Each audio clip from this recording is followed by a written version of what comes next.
রাধে রাধে বন্ধুরা, good morning সবাইকে। কেমন আছো সবাই? আশা করছি সবাই খুব ভালো আছো। আমরাও কিন্তু বেশ ভালো আছি। তো আজকের বারটা হচ্ছে সোমবার।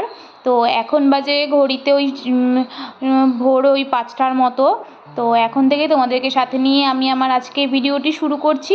ভিডিওটি যদি ভালো লেগে থাকে তাহলে অবশ্যই একটি করে লাইক, কমেন্ট এবং আমার চ্যানেলটিকে সাবস্ক্রাইব করে আমার পাশে থেকো।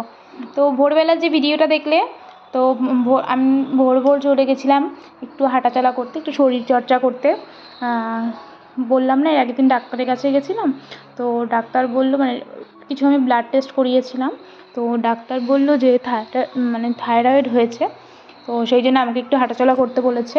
তো এই 2 দিন হলো আমি শুরু করেছি। ওই 5টার দিকে যাই, ওই আধ ঘন্টা বা 40 মিনিট, আস্তে আস্তে করে বাড়াবো টাইমটা। দেখো, প্রথমেই তো বাড়ানো যায় না। তো সেই জন্য আমি হাঁটাচলা করছি। ওই জন্য খুব ভোরে উঠছি, জানো তো।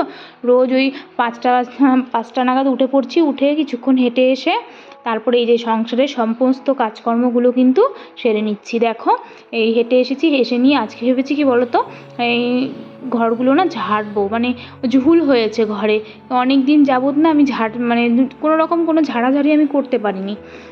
তো সেই জন্য আজকে কালকেই ভেবে রেখেছিলাম যে কালকে আমি ঘরগুলো ঝাড়বো। কি বলো তো, আগের দিন যদি ভেবে রাখা হয় না যে আজকে বা আগামীকাল আমি কি কাজ করব, তাহলে দেখবে আমাদের কিন্তু কাজ করতে অনেকটা সুবিধে হয়। কারণ আমাদের জানা থাকে যে আমাদেরকে কি করতে হবে। তো সেই মতো আমরা এগোতে পারি কাজ করতে। সেই জন্য কাজগুলো খুব তাড়াতাড়িও হয়ে যায়, আর সময়ের মধ্যে সমস্ত কাজ কিন্তু শেষ হয়ে যায়।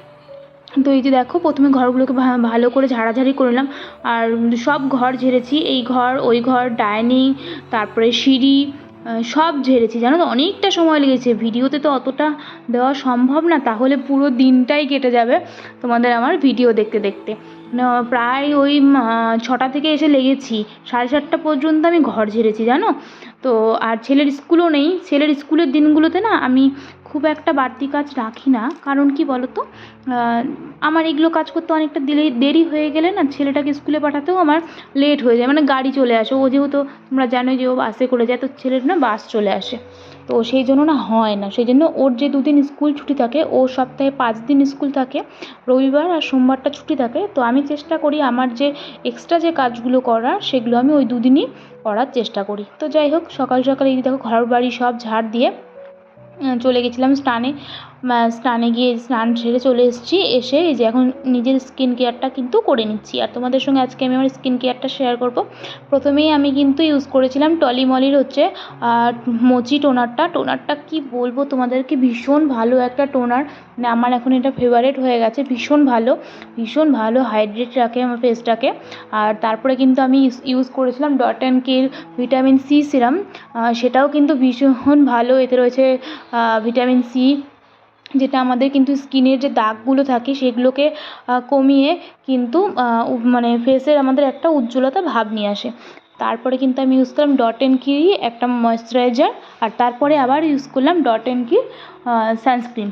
আর তোমাদেরকে বলবো, অবশ্যই কিন্তু তোমরা এই গরমে যদি কোথাও নাও বেরো, তাহলেও বাড়িতেও কিন্তু তোমরা সানস্ক্রিন অবশ্যই ইউজ করো। কারণ সানস্ক্রিন ইউজ করাটা কিন্তু ভীষণ দরকার। আর যদি তোমরা বাইরে বেরো, তাহলে কিন্তু বারে বারে সেটাকে দিও আর কি।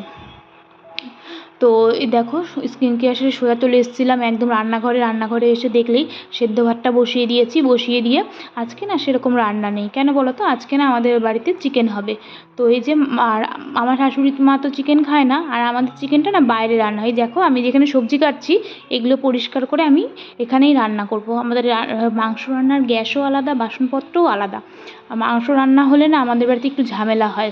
যে এই জায়গাটা মনে করো আমরা খাই, মানে আমার শাশুড়ি যেহেতু খান না উনি এখন, সেই জন্য এরকম একটা নিয়ম রয়েছে যে মাংস রান্না হলে সেই জায়গাটা আমাদেরকে সার্ফ দিয়ে ধুয়ে মুছে আর কি পরিষ্কার করে দিতে হয়। সেই জন্য না মাংসটা খুব কম খাই আমরা। তো যাই হোক, আজকে মাংস নিয়ে এসেছিলো, ওই জন্য শাশুড়ি মায়ের জন্য মাছ নিয়ে এসছে, আর আমার ছেলেদের জন্য। আমার ছেলে চিকেন খায়, কিন্তু 3 বেলা চিকেন, 2 বেলা চিকেন না আমি ওকে দিই না। তো ওই 1 বেলা ওই চিকেন খাবে, আর রাতে হচ্ছে এই মাছ দেবো। ছোটো বাচ্চা তো। তো এই যে মাছগুলো ভেজে নিচ্ছি। কাটা মাছ নিয়ে এসেছিলো, কাতল মাছ। তো এই মার জন্য এই যে এই মাছগুলো দিয়ে মাছের ঝোল করে দেবো, আর এই যে পেঁপেটা যে কাটলাম, পেঁপেগুলো ভেজে নেব। এগুলো করে তারপরে হচ্ছে আমি ওদিকে মাংস রান্নার প্রিপারেশনটা করতে যাব।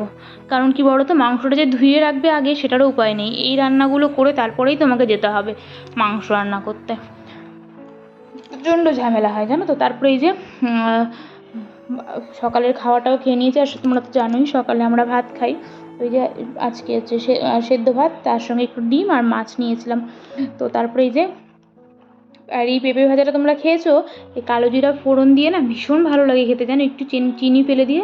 আজকের পেঁপেটা অবশ্যই একটু মানে হালকা একটা হয় না রং ধরেছে, সেই জন্য আরও বেশি টেস্টি হয়েছিল খেতে জানো। তো এই যে রান্নাবান্নাগুলো সব সয়ে নেবো, আর সেরকম সময় লাগেনি আজকে রান্না করতে, তোমাদেরকে তো বললামই যে আজকে সেরকম কিছু রান্না নেই, মাছের ঝোল করবো আর এই পেঁপে ভাজা করবো এদিকে, আর মার জন্য দই এনে দেবে, সেটাতেই হয়ে যাবে। তো এই যে দেখো রান্নাবান্না সেরে, মানে মাংসটা রান্না করার আগে আমি আমার ওই পাশের বাড়ি, ওই জায়ের বাড়ি, তোমাদেরকে যে এর আগের দিন বলেছিলাম যে জানলা দিয়ে হচ্ছে দেখা যায়, তো সেখানেই গিয়েছিলাম, সেখানে ও আমাকে কুলের আচার খেতে দিয়েছিলো। তারপরে এই যে এসে চিকেনটা রান্না করে নিয়েছি, দেখো রান্না হয়ে গেছে, রান্নার মাঝে শ্যুট করব সেটা আর মানে হয়নি আর কি, বললাম না বাইরে রান্না করি তো ওই জন্য একটু চাপ হয়। তো এই যে চিকেন দিয়ে এখন আমরা খেয়ে দিয়ে নেব, রান্নাটা হয়ে গেছে, তো দাদাভাই চলে এসছে। আজকের মতো এটুকুই, দেখা হচ্ছে পরের ভিডিওতে, টাটা।